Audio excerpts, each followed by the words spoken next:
Hello viewers, welcome back to Fazil Khan tutorial. आज के इस वीडियो में देखेंगे MBA semester 1 management and organization behaviour के शॉर्ट आंसर्स। लॉन्ग आंसर्स के 5 यूनिट्स भी मैं अपने चैनल पर अपलोड कर चुका हूं। देखिए, आप लोग जो है सो देखिए और अच्छे से पढ़िए एग्जामिनेशन के लिए। अब इस वीडियो में जो है सो कंप्लीट शॉर्ट आंसर्स बताऊंगा मैं। ऑलरेडी अपन कई सारे शॉर्ट आंसर्स लॉन्ग में कंप्लीट कर चुके हैं, फिर भी मैं जो है सो एक बार आप लोगों को टच करा रहा हूँ। और जो लॉन्ग में इंक्लूडेड है वो आंसर्स को मैं नहीं लिया शॉर्ट आंसर्स के अंदर, क्योंकि ऑलरेडी पढ़ते फिर से डेफिनेशंस बदल गए। समझो आप लोग दो दो बार अलग अलग पढ़ लेते, उसीलिए क्या है थोड़े बहुत मैं ऐड करा, थोड़े बहुत कुछ भी ऐड नहीं करा। सो मैनेज फर्स्ट क्वेश्चन क्या है अपने यूनिट नंबर 1 से मैनेजमेंट है। मैनेजमेंट का मायने किसको बोल रहे हैं अपन? Getting work done with the help of other peoples. इसके अंदर इंक्लूड रहता planning, organising, directing and controlling the work of an organisation. इसका मेन एम क्या रहता है? अचीव गोल्स करना एक प्रॉपर वे में। गुड मैनेजमेंट हेल्प करती है अपने को अच्छे से रिसोर्सेस यूज़ करने में और ऑर्गेनाइजेशन को स्मूथली रन करने में। नेक्स्ट क्या है अपन? Define typology of management. देखो ये शॉर्ट आंसर्स है। आप सोचेंगे कि सर शॉर्ट आंसर में इतना बड़ा आंसर लिख दिए क्या बोल के, ये सोच आपके पास आएंगी, लेकिन ये क्या है समटाइम्स लॉन्ग में भी आता बोल के मैं क्या है एक बेसिक आइडिया दे दे रहा हूँ। इन केस अगर लॉन्ग में आया या फिर यहाँ से क्लासिकल और न्यू क्लासिकल अप्रोच के बारे में भी ने 2 मार्क्स में पूछता। सो आप लोगों को शॉर्ट आंसर्स, आई होप आप लोगों को पता होगा कि शॉर्ट आंसर्स कितना लिखने का रहता, 5 to 6 लाइन्स लिखने का रहता अपने को, क्योंकि 2 मार्क्स के लिए रहते वो आंसर्स। और एक चीज़ जो है सो अपने को क्या बोलते हैं, ज़्यादा टाइम नहीं रहता, 2.5 आवर का ही पेपर रहता। सो आप लोगों को क्या है ज़्यादा लॉन्ग भी लिख लिए समझो, टाइम मैनेजमेंट नहीं होता। सो टिपोलॉजी ऑफ मैनेजमेंट किसे करें अपन? Means classification of management approaches into different types. It helps in understanding various management thoughts in an easy manner. ये हेल्प कर रहा है अपने को अंडरस्टैंड करने में वेरियस मैनेजमेंट थॉट्स एक ईजी मैनर में। Management mainly classified based on ideas, practices and focus area. First क्या है अपना? Classical approach. ये अप्रोच इंपॉर्टेंस देता है रूल, स्ट्रक्चर और एफिशिएंसी को। ये फोकस करता है डिवीजन ऑफ वर्क, अथॉरिटी और डिसिप्लिन को। नियो क्लासिकल अप्रोच क्या है अपना? ये फोकस करता है ह्यूमन रिलेशंस के ऊपर। ये बिलीव करता है एम्प्लॉय सेटिस्फैक्शन और मोटिवेशन इंपॉर्टेंट है प्रोडक्टिविटी के लिए। अगर क्लासिकल अप्रोच पूछा समझो आप लोगों को बहुत छोटा दिख रहा, तो आप लोगों को ऑलरेडी हेनरी फायोल के आंसर में अपन डिवीजन ऑफ वर्क के बारे में पढ़े, अथॉरिटी क्या है पढ़े, डिसिप्लिन क्या है पढ़े, वही डेफिनेशंस यहाँ पर भी आप लिख दिए समझो, इजीली कंप्लीट हो जाता। और सेटिस्फैक्शन, एम्प्लॉय सेटिस्फैक्शन और मोटिवेशन के बारे में भी ऑलरेडी पढ़े, या तो आप लोग और थोड़ा बहुत मोटिवेशन के आंसर में से ऐड कर ले सकते हैं। मॉडर्न अप्रोच क्या है? व्यूज़ करता है ऑर्गेनाइजेशन एक सिस्टम ऑफ इंटररिलेटेड पार्ट्स की तरह। ये कंसिडर करता है इंटरनल और external environment while taking decisions. Thus, typology of management helps managers to select the suitable approach as per situation. Next क्या है अपना? साइंटिफिक मैनेजमेंट होता है। देखो एक मेथड होता है जो इंट्रोड्यूस करे एफ.डब्ल्यू. टेलर। ये एम करता है कि वर्क जो है सब बेस्ट और ईजिएस्ट वे में हो बोल के।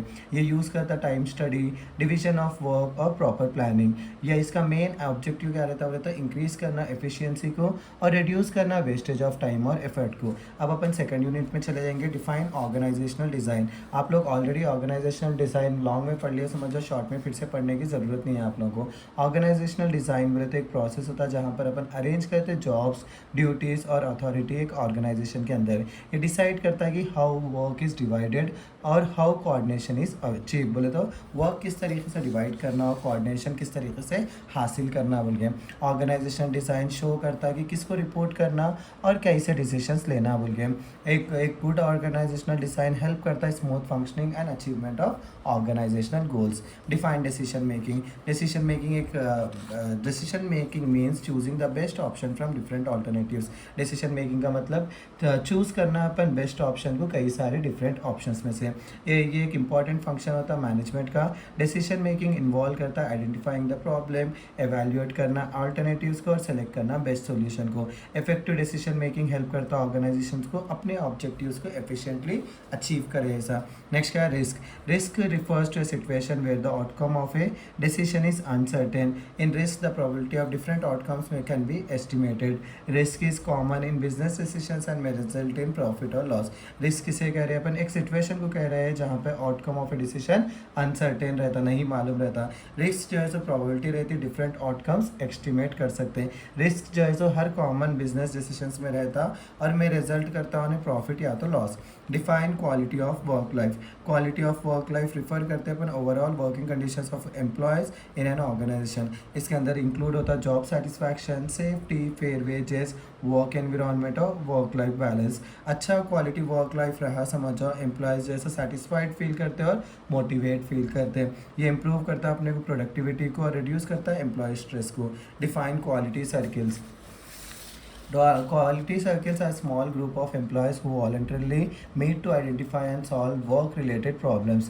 These groups usually consist of workers from the same department. Quality circles aim to improve quality, productivity, and working conditions. They encourage employee participation and teamwork. Quality circles helps in reducing errors and improving efficiency in an organization. Quality circles क्या बोल रहे हैं अपन, एक small group of employees रहते हैं, वो जैसे voluntarily meet होते और जैसे identify करते और सॉल्व करते वर्क रिलेटेड प्रॉब्लम्स को। ये ग्रुप जैसे यूजुअली कंसिस्ट रहते हैं वर्कर्स के सेम डिपार्टमेंट में के। क्वालिटी सर्किल्स की वजह से क्या होता है, इंप्रूव क्वालिटी होती है, प्रोडक्टिविटी होती है, वर्किंग कंडीशंस होते हैं। ये इंकरेज करते हैं एम्प्लॉय पार्टिसिपेशन और टीम वर्क को। क्वालिटी सर्किल्स हेल्प करते हैं अपने को रिड्यूस होने में एरर्स को और इम्प्रूव करने में एफिशिएंसी एक ऑर्गेनाइजेशन के अंदर। नेक्स्ट क्या है अपना unit number 3।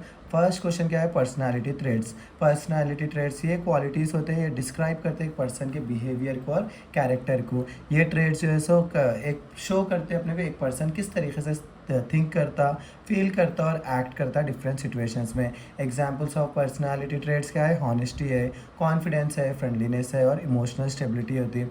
Personality trades influence करते हैं पर्सन के वर्क परफॉर्मेंस को और रिलेशनशिप को।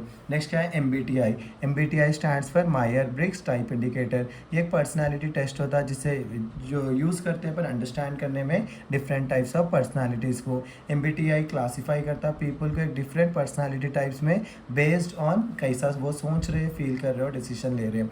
ये यूज़फुल है अंडरस्टैंड करने में बिहेवियर, टीम वर्क और कम्युनिकेशन। Define perception. परसेप्शन का मायने क्या बोल रहे हैं अपन, एक पर्सन को अंडरस्टैंड करना और इंटरप्रेट करना थिंग्स उसके अराउंड में। डिफरेंट पीपल्स परसीव करते हैं सेम सिचुएशंस को डिफरेंट वेव्स में। परसेप्शन अफेक्ट करता बिहेवियर और डिसीजन मेकिंग को। नेक्स्ट क्या है अपना cognitive dissonance. Cognitive dissonance refers to mental discomfort felt by a person when there is a conflict between beliefs and actions. क्या बोल रहे हैं अपन, कॉग्निटिव डिसोनेंस किसे कह रहे हैं, एक मेंटल डिस्कम्फर्ट रहता है, एक इंसान फेल्ट करता है जब कभी भी उसको कॉन्फ्लिक्ट होते, बोले तो कॉन्फ्लिक्ट होते बिलीव्स और एक्शंस में। ये अक्कर होता है जब कभी भी एक पर्सन बिहेवियर क्या होता है, मैच नहीं करता उसके बिलीव्स और थॉट्स को। ये रिड्यूस करने के लिए अपन क्या करते हैं, चेंज करते हैं एटीट्यूड और बिहेवियर को। जोहारी विंडो, ये भी देखो लॉन्ग में आने के चांसेस रहते हैं, बल्कि मैं क्या करा इसको भी थोड़ा क्या कहते हैं लेंथी लिखा, आप लोग को आइडिया आ जाता, आप उस वे से क्या कर ले सकते हैं, अपने आंसर को बड़ा कर ले सकते हैं। जोहारी विंडो जैसे एक साइकोलॉजिकल मॉडल होता है, यूज़ करें अंडरस्टैंड करने में सेल्फ अवेयरनेस और कम्युनिकेशन बिटवीन पीपल। ये डेवलप करे जोसेफ लुफ्ट और हैरिंगटन लिंकटन ने। ये मॉडल एक्सप्लेन करता है कि पीपल जो है सो अपने आप को कैसा सोचते हैं और जो है सो दूसरों से अपने आप को किस तरीके से देखते हैं। बल्कि जोहारी विंडो के 4 पार्ट्स रहते हैं। ये एक पेपर उड़ते ही जा रहा, हवा आते ही जा रही। जोहारी विंडो के 4 पार्ट्स रहते हैं। ओपन एरिया जिसके अंदर इंक्लूड रहता है इन्फॉर्मेशन जो पर्सन को और दूसरे लोगों को मालूम रहती है, जैसे कि like name and behaviour. Blind area includes things known to others but not known to person like habits और बिहेवियर। वीकनेस, ब्लाइंड एरिया क्या रहता है, इसके अंदर क्या चीज़ें आते बोल रहे, जो चीज़ें जो है सो पर्सन को नहीं मालूम रहते लेकिन लोगों को मालूम रहते, जैसे कि हैबिट्स और वीकनेस। हिडन एरिया जो पर्सन को मालूम रहते लेकिन लोगों को मालूम नहीं रहते, पर्सनल फीलिंग्स। अननोन एरिया जो थिंग्स जो है सो पर्सन को भी नहीं मालूम रहते और लोगों को भी नहीं मालूम रहते। जोहारी विंडो हेल्प करता है इंप्रूव करने में कम्युनिकेशन, ट्रस्ट और team work in organization by increasing the open area. Next क्या है अपना मोटिवेशन। मोटिवेशन देखो मैं भी आप लोगों को हर टाइम मोटिवेट करते रहता हूँ ना, अच्छा लिखना, एग्जाम अच्छा लिखना, ज़्यादा नहीं सोचना और ज़्यादा भी पढ़ के दिमाग को ख़राब नहीं कर लेना। जितना अपने को दिमाग में जा रहा उतना ही पढ़िए आप लोग, नहीं जा रहा तो चीज़ पढ़ लेते हैं आप लोग, अपना टाइम मस्त ज़ाया करिए। जो चीज़ आप लोग ऑलरेडी पढ़ लिए उस चीज़ के ऊपर ही ज़्यादा फोकस करिए, इंशाल्लाह जो है सो वही चीज़ों में से आप लोगों को क्वेश्चंस आ सकते हैं। मोटिवेशन एक इनर फोर्स होता है जो इंकरेज करता है एक पर्सन को हार्ड वर्क करने में, इसलिए जैसे it makes employees put effort to achieve goals. Motivation can be financial और non financial. Proper motivation improves performance and job satisfaction. ये इसके अंदर क्या रहता है, अगर मोटिवेशन ज़्यादा हुआ समझ जाओ, एम्प्लॉयज़ क्या करते हैं, ज़्यादा एफर्ट लगाते हैं अपने गोल्स को अचीव करने में। मोटिवेशन जैसे फाइनेंशियल भी रह सकता है, नॉन फाइनेंशियल भी रह सकता है। एक अच्छा प्रॉपर मोटिवेशन दिए समझ जाओ, उससे क्या होता है, इम्प्रूव होता है परफॉर्मेंस और जॉब सेटिस्फैक्शन। अब नेक्स्ट क्या है, यूनिट नंबर 4, ग्रुप। ग्रुप तो हर किसी को मालूम है, 2 और मोर पीपल जो एक दूसरे से इंटरेक्ट कर रहे, उसको क्या बोल रहे हैं अपन, ग्रुप बोल रहे। मेंबर्स ऑफ ए ग्रुप क्या करते हैं, शेयर करते कॉमन गोल्स और इंटरेस्ट, ये इन्फ्लुएंस करते each others behaviour. Group help करता कोऑर्डिनेशन और कोऑपरेशन में। ग्रुप डायनामिक्स, ये जो है so group dynamics refers to the way members behave and interact within a group. It includes communication, cooperation, leadership and conflict among group members. Group dynamics explain how individuals influence each other. Good group dynamics improve teamwork, performance and group effectiveness. Group dynamics अपन किसे कह रहे हैं, एक इंसान जो है so members जो है सो ग्रुप के किस तरीके से बिहेव कर रहे, इंटरैक्ट कर रहे अपने ही ग्रुप में। इसके अंदर क्या आता है, बोले अपन कम्युनिकेशन, कोऑपरेशन, लीडरशिप और conflict among group members. Group dynamics explain करते हैं कि एक इंडिविजुअल किस तरीके से इन्फ्लुएंस होता है दूसरे से। अच्छे ग्रुप डायनामिक्स रहे समझो, इंप्रूव होता टीम वर्क, परफॉर्मेंस और गुड ग्रुप इफेक्टिवनेस। नेक्स्ट है अपना define leadership and its types. Leadership एक एबिलिटी होती है जो इन्फ्लुएंस करती है और गाइड करती है पीपल को अचीव करने में गोल्स को। एक लीडर मोटिवेट करता है और डायरेक्ट करता है अपने ग्रुप मेंबर्स को। गुड लीडरशिप हेल्प करती है यूनिटी और बेटर परफॉर्मेंस में। Types of leadership, autocratic leadership. First देखो, अगर देखो आप लोगों को ये भी लॉन्ग आंसर लिखा, मैं लॉन्ग में आने के चांसेस रहे तो रह सकते, यहाँ पर पढ़ लिए तो आप लोगों को वहाँ पे ओन से भी लिख ले सकते हैं। लीडरशिप पूछा तो यहाँ तक लिखना, तो टाइप्स पूछा समझो, खाली नामा लिख दिए तो बस है, ये लीडरशिप को एक्सप्लेन करके टाइप्स के नामा लिख दिए तो बस, यहाँ पे 2 मार्क्स में। लेकिन जो बच्चे लिखना चाह रहे हैं वो लोग जो है 3 लीडरशिप के बारे में लिख दो, ऑटोक्रेटिक, डेमोक्रेटिक और लेसी फेड। अगर शॉर्ट में आया तो, लॉन्ग में आया तो मैं जितने दिया उतने लिख लेना और थोड़ा बहुत ऐड कर लो, एग्जाम कुछ लगा लेंगे। ऑटोक्रेटिक लीडरशिप, ये लीडर्स वो रहते हैं जो डिसीजंस अलोन लेते हैं। एम्प्लॉयज़ का जो है सो लिटिल फ्रीडम रहता है, ये यूज़फुल रहता है जब कभी भी क्विक डिसीजंस नीड होते हैं। डेमोक्रेटिक लीडरशिप, यहाँ पर जो है सो लीडर क्या करता है, सजेशंस लेता है अपने एम्प्लॉयज़ से। वर्कर्स यहाँ पे इन्वॉल्व और मोटिवेटेड फील होते हैं।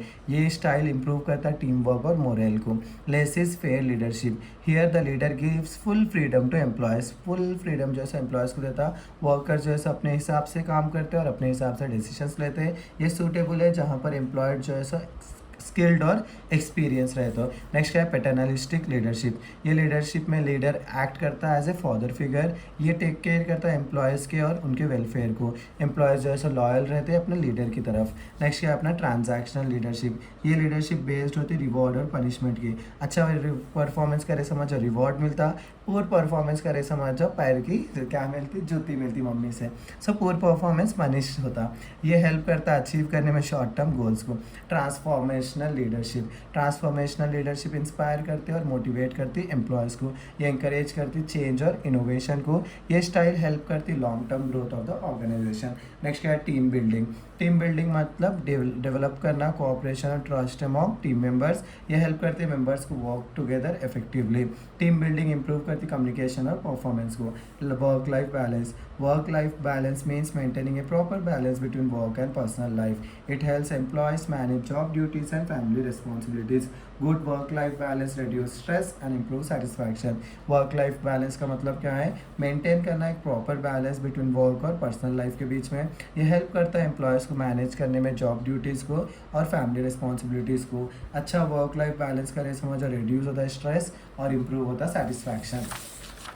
नेक्स्ट क्या है, ऑर्गेनाइजेशनल कल्चर। यूनिट नंबर 5 में आगे देखो अपन, मैं अलग अलग एक यूनिट के अलग अलग शॉर्ट आंसर्स नहीं बना रहा हूँ, एक ही वीडियो में कंप्लीट डिटेल्स डाल देता हूँ हर आंसर के, क्योंकि बार बार आप लोग को अलग अलग वीडियोस देख के उस पर एडवर्टाइजमेंट आते रहते बार बार, आप लोग को परेशानी नहीं होना, बल्कि मैं एक ही वीडियो में कंप्लीट कर दे रहा हूँ। देखो ऑर्गेनाइजेशनल कल्चर क्या है, यहाँ पे जो है अपन शेयर करते हैं अपने वैल्यूज़, बिलीव्स और प्रैक्टिस एक ऑर्गेनाइजेशन के अंदर होते सो। ये शो करता है कि एम्प्लॉय किस तरीके से बिहेव कर रहे, वर्क कर रहे और इंटरैक्ट कर रहे एक ऑर्गेनाइजेशन के अंदर एक दूसरे के साथ। ऑर्गेनाइजेशन का कल्चर इन्फ्लुएंस करता है डिसिप्लिन और परफॉर्मेंस को। नेक्स्ट क्या है, ऑर्गेनाइजेशनल क्लाइमेट, मतलब overall working atmosphere of an organization. ये शो करा रहा है कि एम्प्लॉयज़ किस तरीके से फील करते हैं अपने वर्क एनवायरनमेंट में। एक पॉजिटिव एक क्लाइमेट रहा तो इंप्रूव करता मोटिवेशन और जॉब सेटिस्फैक्शन। अगर एक नेगेटिव क्लाइमेट रहा तो क्या करता है, उन्हें इंप्रूव नहीं करता मोटिवेशन को, जॉब सेटिस्फैक्शन को। नेक्स्ट क्या है अपना ऑर्गेनाइजेशनल बिहेवियर। ये एक स्टडी है how people behave in N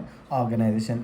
ये फोकस करता है इंडिविजुअल, ग्रुप और ऑर्गेनाइजेशनल बिहेवियर को। ये हेल्प करता है इंप्रूव करने में एम्प्लॉय परफॉर्मेंस और effectiveness. Behavioural entropy, behavioural entropy refers करते हैं अपन लॉस ऑफ एनर्जी, मोटिवेशन और इफेक्टिवनेस एक एम्प्लॉय के अंदर। इट हैपेंस ड्यू टू, ये क्यों होता है बोले, स्ट्रेस, पुअर कम्युनिकेशन और लैक ऑफ मोटिवेशन की वजह से। हाई बिहेवियरल एंट्रोपी रही समझो, रिड्यूस होता है ऑर्गेनाइजेशनल परफॉर्मेंस। अब आप लोगों को देखो ये चीज़ भी बता दे रहा हूँ मैं फिर से, पेपर पैटर्न मिलकर एक नया वीडियो नहीं बना तो इसमें ही कंप्लीट कर लेंगे अपन। 2 मार्क्स के आंसर्स के लिए आप लोगों को देखो कितने पेपर्स लिखना, पेपर्स नहीं लिखने का रहता, 4 to 5 लाइन्स लिखने का रहता। हार्डली आप लोग लिखना चाह रहे हो तो 10 लाइन्स लिख लो या हाफ पेज लिख लो। नेक्स्ट अपने को देखो 8 मार्क्स के आंसर के लिए कितना लिखना है बोल के क्वेश्चन करते हैं आप लोग। 8 मार्क्स के आंसर्स के लिए 2 पेज और 3 पेज इनफ रहेगा, उससे ज़्यादा मत लिखो। 2 पेज से ज़्यादा ही लिखो, 3 पेज तक लिख लो आप लोग, उससे ज़्यादा मत लिखो। देखो 8 मार्क्स का ही रहता और जैसा आप लोगों को 2.5 आवर मिलता तो आप लोग उसमें जो है सो 4-4 पेज, 5-5 पेज एक एक आंसर लिखेंगे। पहली बार MBA का फर्स्ट सेमेस्टर का एग्जाम लिख रहे, टाइम मैनेजमेंट आप लोगों को पता नहीं रहेगा, इसीलिए बता रहा हूँ मैं। 3 पेज लिखिए अपना, 5 आंसर्स रहते हैं, क्या बोलते हैं 20-20 मिनट्स भी दिए, समझो 20 से 25 मिनट्स भी दिए एक आंसर को बोले तो इनफ हो जाता अपने को। आप लोगों को टाइम भी जो है सो प्रॉपरली मैनेज होता है। 20 मिनट्स तो हार्डली, उससे ज़्यादा दो न को आप लोग परेशान हो न को बात में, क्योंकि आप लोग क्या है थोड़ा बहुत टाइम पेपर में क्या होता है सिग्नेचर्स करने में, इसमें उसमें भी वेस्ट होता ना, इसलिए बता रहा हूँ मैं। अच्छे से लिखो, ऑल द बेस्ट सभी को मेरी तरफ से। और इसका PDF जो है सो टेलीग्राम पे शेयर कर दूंगा मैं इंशाल्लाह, वहाँ से आप लोग प्रिंट लेना चाह रहे तो प्रिंट ले लीजिए, या तो उसके भी पैसे बचा लीजिए। आप लोग क्या है डायरेक्ट फ़ोन से पढ़ लीजिए। फ़ोन से पढ़ो बोले तो इंस्टाग्राम स्क्रॉल मत करो, एक आंसर पढ़ लेके, अरे एक रील देख लेके दूसरा आंसर बोल के पूरे आंसर्स वहीं पे कंप्लीट कर लो। वैसे तो 1 से 2 बार मेरे वीडियो को सुन लिया तो आप लोगों को पढ़ने की भी ज़रूरत नहीं पड़ती इंशाल्लाह। सो इसी के साथ सभी को मेरी तरफ से MBA सेमेस्टर 1 जो भी बच्चे फर्स्ट टाइम लिख रहे हैं, सब लोग फर्स्ट टाइम ही लिखते हैं सो सभी को ऑल द बेस्ट, अच्छा लिखिए, अल्लाह का नाम लीजिए और स्टार्ट करिए। सो अल्लाह हाफिज़, all the best. Please do like, share and subscribe to Fazil Khan tutorial.